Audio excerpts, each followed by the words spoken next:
How is your understanding of this Jesus growing? One of the beautiful things of this man in the story is how he grows in his understanding.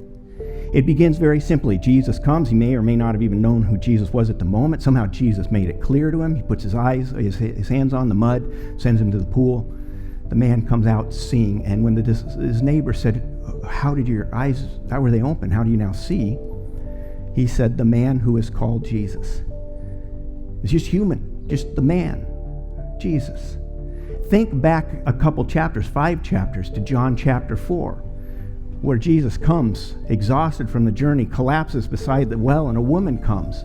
And he says, would you please give me a drink of water? And she says, how can you, a Jewish man? It begins small. For all of us, our view of Jesus, our understanding of Jesus begins small. And 45 years ago at a mountain camp, a young life camp, where someone told me for the first time in a way that I could understand who Jesus was, it was a very small beginning.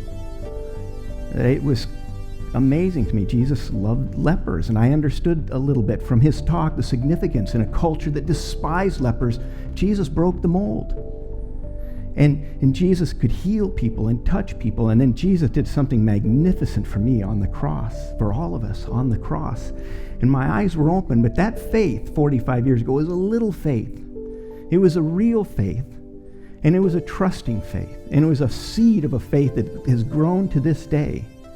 But I didn't know everything there is to know about Jesus. It was this man, that's kind of how I came into the picture, the man Jesus, just another guy in the Bible, was not just another guy in the Bible, he was special. And my faith grew. And you see this in this point. The man comes and he says, the man Jesus opened my eyes. So a little bit later, the Pharisees, they grill him. There's a division among them. We see this a number of times in the Gospel of John, that there's a division about Jesus. Remember, he says in the Synoptic Gospel, he says, I didn't come to bring peace. Not that he wants to upset things. It's just the way when he falls into our culture, there's a division. And there are people who say, I love him, and I will follow him. And there's others who say, I don't like it. I don't want it. I don't need it. And there's a division. And it happens here. A division occurs, and they turn to him and say, well, what do you say about him? It's your eyes that he opened. And he says, he's a prophet. He's not just a man. Not just some guy walking around in the fields. He's a prophet. Somebody that's uniquely used of God to proclaim the truth of God, the reality of God, the message of God, to have the Word of God. Jesus is unique. But then a little later, he even goes deeper. He says in verse 27, he says, he sees Jesus as one whom he might become a disciple of. So when the Pharisees are saying, what did they do? What did he do? How did he open your eyes? And he says, you people just don't listen. I've told you, what else do you want to hear? And then he has this great little line, do you also want to become a disciple?